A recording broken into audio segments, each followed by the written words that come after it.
platform that invites us to rethink our educational models in the light of the world of today and tomorrow. WISE stopover in Paris on February 20 and 21st. 2 days of reflections and exchanges between public, private, and associate actors from around the world, around the same conviction: the imperative to rethink our educational models in order to train the responsible citizens of tomorrow. So WISE is the World Innovation Summit for Education, which is part of the Qatar Foundation.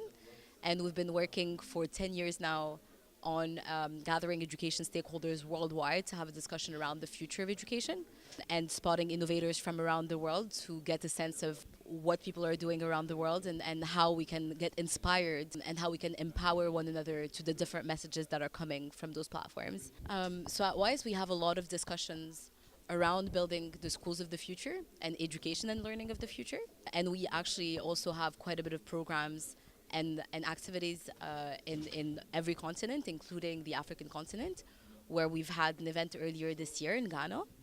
Our prize of this year also came from Africa, and as I'm speaking, the session is on disruptive and scalable innovations to transform the prospects of the African continent, a topic that we care a lot about, and the goal here is actually to come and hear all the inspiring stories that come from the continent, as a message more than just for hope but for inspiration and empowerment, showing that the future of education, given the large youth population in Africa, the future of education is a large part African in nature. Among the challenges facing public officials, adapting programs to the era of artificial intelligence. Thank you. My name is Kwesi Yanka, the Minister of State for Tertiary Education in Ghana. I have come to this conference to share knowledge and to see what is happening, particularly in the area of artificial intelligence and technology, and how technology can be used to propel the wheels of education in Africa and the rest of the world. And I'm sure, as you know, we cannot begin talking eternally about the challenges facing Africa. We should rather begin on the note of how the huge deficit in the technology within Africa can be converted to a huge opportunity for us to move forward. And talking about deficit, I don't need to remind you all about the fundamental problem with technology across Africa, but also the conditions of basic education, secondary education, tertiary education, lack of infrastructure, lack of the very basic amenities that will normally be around for every school within the rest of the world. But I think the most important thing is how Africa can position itself to take advantage even of the deficit to shape the future of Africa through education. And I think a very, very important aspect of this is access to education, to ensure that nobody is left behind within Africa in the area of education, whether the poor, the rich, the handicapped, women, children of all types within the continent. The event also provided an opportunity for innovators to present their solutions to meet the challenge of access to quality education for all. Hello, my name is Iman Miftah. I'm the head of organizational development in Aspeitar and also the CEO of 2 startup companies for sustainability in Qatar called Suffer, Zero Waste, and War Solutions.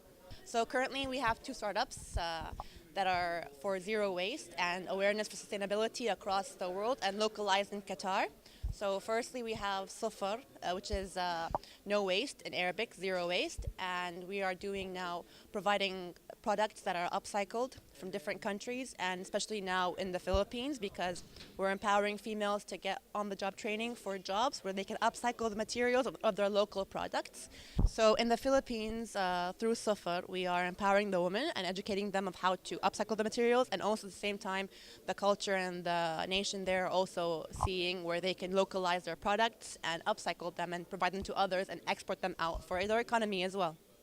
And at the same time, we are providing these upcycled materials to Qatar so we can change the way we're all behaving as culture and educating the people as well to go into that direction. of zero waste. And at the same time, we have Dawar Solutions, which is taking the inedible food that goes to the landfills, which is 50% made out of food in Qatar. So we're taking the inedible food and creating compost for local farmers in Qatar. And at the same time, the edible food as food surplus, we are diverting it to people in need instead of it going to waste as well.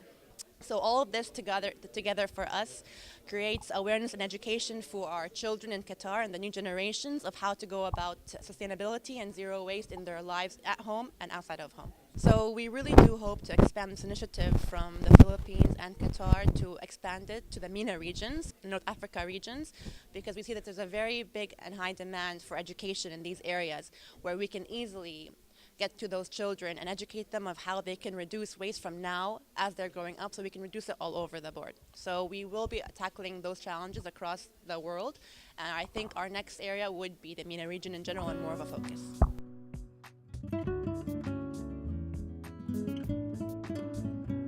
My name is Jared. I'm the principal of the Education Outcomes Fund for Africa and the Middle East. Our innovation is that we want to disrupt how we pay for things by shifting from inputs, which has led to a huge range of inefficiencies, to paying for learning outcomes after they've been achieved. So paying for improvements in literacy and numeracy, because I deeply believe that this can make a huge difference in the effectiveness of our funding and improve the sort of bang for buck we get, both in terms of government expenditure and development expenditure. The ambition of the fund is to raise and deploy $1 billion worth of results-based finance by partnering with governments across Africa and the Middle East and paying for learning outcomes after they've been achieved. And we'll use an instrument called an impact bond to bring in private investment that takes the risk as to whether or not a program is going to work. So basically you have private investors where if the program fails to deliver results, then the investor loses their money, and they're only repaid if there's successful improvements in learning gains.